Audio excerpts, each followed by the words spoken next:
नमस्कार। आज दुपारी माझ्यासोबत एक स्कॅम होता राहिलाय। मला दुपारी एका माणसाचा कॉल आला आणि त्याने मला माझ्या वडिलांचे सगळे डिटेल्स सांगितले आणि त्याने मला सांगितलं की तुमच्या वडिलांकडे गुगल पे नाहीये, तर LICचे जे पैसे आहेत ते मी तुमच्या अकाउंटवर ट्रान्सफर करतोय कारण की तुमच्याकडे गुगल पे आहे। ओके, तर त्याने मला टोटल अमाउंट सांगितली 13,000 रुपये। 13,000 रुपये अमाउंट सांगितल्यानंतर त्याने मला, मी काही विचारायच्या आधीच त्याने मला पहिले 10,000 रुपये ट्रान्सफर केले। ट्रान्सफर केल्याचं त्याने मला सतत तो बोलायला लागला आणि खूप फास्ट बोलत होता। त्याने सतत मला बोलायला लागला की तुम्ही एकदा मेसेज चेक करा।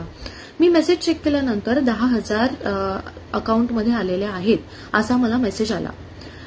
त्याच्यानंतर तो मला म्हणाला की मी 3,000 आहेत ते लगेच तुम्हाला ट्रान्सफर करतो आणि त्याचा तुम्हाला पुन्हा मेसेज येईल।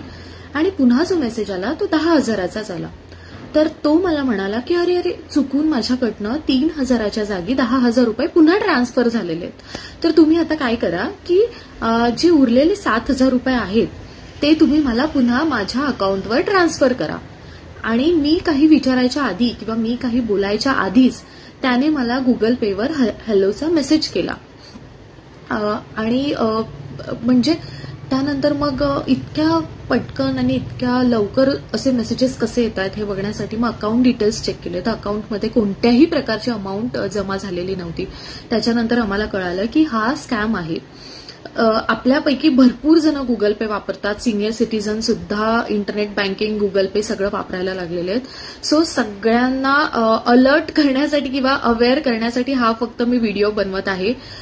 मे बी काही लोकांसोबत हा स्कॅम झालेला असेल, पण जे आहेत त्यांच्यासोबत हा स्कॅम होऊ नये त्यामुळे थोडेसे सावध राहा, सावधपणाने कॉल उचला। त्याच्यानंतर जे आपले अकाउंट डिटेल्स आहेत ते शक्यतो कोणालाही सेंड करू नका, कोणत्याही प्रकारचे अमाउंट कोणालाही सेंड करू नका आणि हा मेसेज जास्तीत जास्त लोकांपर्यंत पोहोचवा, कारण की आजकाल सगळेच लोक digital payment, internet banking and all सगळं यूज करत आहेत आणि त्यामुळे अशा प्रकारचे स्कॅम सुद्धा खूप जास्त प्रमाणात वाढलेले आहेत। ओके, चलो, थँक्यू, बाय बाय।